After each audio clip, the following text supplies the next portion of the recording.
ATMs are by far the most underutilized resource in Radical Heights. Let's take a look at how best to use them and how to play the numbers to always come out ahead. Straight away, let's begin with the single most important bit of info that you need to know. You only lose 1/3 of your money when you die. It's always worth it to pull out lots of money from ATMs to use every single game. On average, you're going to find well over $1,000 worth of prize money per match. Let's say you pull out $900 from an ATM and then die immediately after. You're still taking home $600. If you make it a priority to drop directly onto a gas station or laundromat, which you know has an ATM right when the game starts, pull out that $900, get shot in the back by a shotgun immediately after, you're only at a net loss of $300.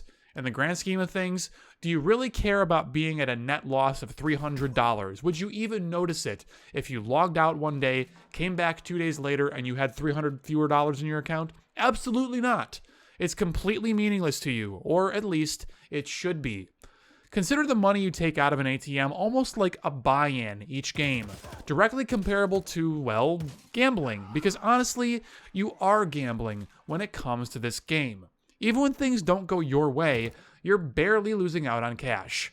My honest opinion is that the loss of money upon death is nothing more than a small psychological hurdle, and once you overcome that hurdle, you'll find that the correct strategy over a long period of time is to pull out as much money from ATMs as possible every single game. This will ensure that on average, you always have level 3 armor, you always have a helmet, and you always have at least one scoped assault rifle.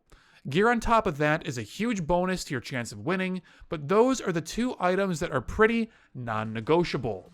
Again, it's worth your money to always have level 3 body armor and a scoped assault rifle. Your chances of winning the showcase shootout plummet without having these two items at minimum. A helmet does help for sure, but I find that so few people even go for headshots on purpose that it's not really a factor. At least not yet. Okay, so we need to always be pulling money out of ATMs when possible because the potential for true loss is very low. Got it. But what about going the other direction? Should we ever deposit money and try to save it? No. Don't bother depositing money in the ATM, ever. It's not worth it.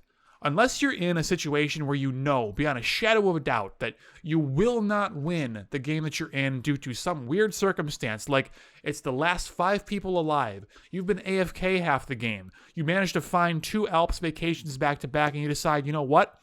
I don't want to go to the end of the map and try to win with just a basic shotgun and no armor and no health. Let's just deposit my 2 Alps vacations and disconnect from the game. That is a viable time to deposit, but apart from that, don't. Do not bother depositing money in the ATM. Like we discussed, you lose such a small amount on death that it's honestly a non-factor for you to be worried about. It's more important for you to stay mobile and to have a fat wallet and keep yourself stocked up on quality gear throughout the game when you happen to run across it than it is to just try netting yourself an extra few $100 here or there by making small deposits. It's not worth it. Here's a different way of thinking about the value of your money versus what you're finding in the world during each match. Let's say you go all out and pull $3,000 out of an ATM from your offshore account. This puts you at a potential loss of $1,000 if you were to die right then and there. But let's say you don't. Let's say you keep playing the match out, or perhaps you've already played the match out for quite a while and decided to make that big withdrawal towards the end. Whatever the case may be, you're going to be finding oodles and oodles of cash during the actual game. I'm really confident in saying that as long as you're consistently making it to the top 25 or so, which is frankly quite easy, you should really be finding enough money in the world to cover for the potential loss on your money and at minimum break even. This argument doesn't even begin to consider the fact that high-tier vacation packages which you can receive from prizes are often worth $1,000 or more on their own, and that the cash drop event can easily net you well over $3,000 every single time, even if you don't win a match. If you interact with either of those two things during a match, chances are you're still coming out quite far ahead from a money standpoint. You're still making it closer to that sick cosmetic item that you want, Besides, if you don't care about cosmetics, then what do you care about having a thick bank account for anyways? Blow that cash on freaking rocket launchers every single game and just don't even care about it. Go for those wins. It's simple, right? I feel that as long as you're fragging out, keeping your wallet nice and fat, and keeping your inventory as stacked as possible, you'll be just fine. Even if you go negative every now and then, who cares? You got to use a sweet rocket launcher or a Dragunov or whatever other sick gun you happen to pick out, and is having that extra bit of fun by using a sweet gun not worth $1,000 of in-game cash every now and then at least? It's not like you're going to spend every last penny that you have on a pair of underpants for your character, right? As an anecdote, I pull a solid $1,000 from ATMs minimum every single game. Sometimes I'll pull multiple thousands if I'm safe and there's a golden foul or an AUG with a scope or level 3 armor that I need to remain competitive that match, whatever the case may be.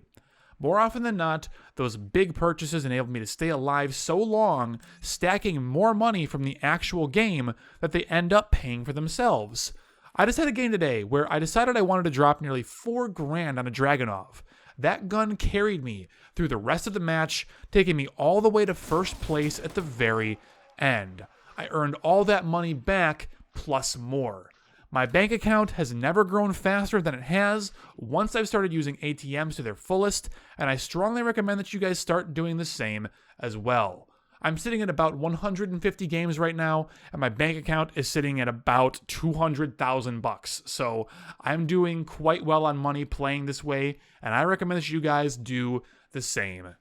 Thanks so much for watching, and I hope that this talk has been helpful to you. There's always other considerations that go along with this thought process, the biggest of which being drop location. If you guys want to see more talks on picking optimal drop locations, or maybe even other topics like weapon selection and movement tactics, leave a comment below. I'll see you guys next time. Take care.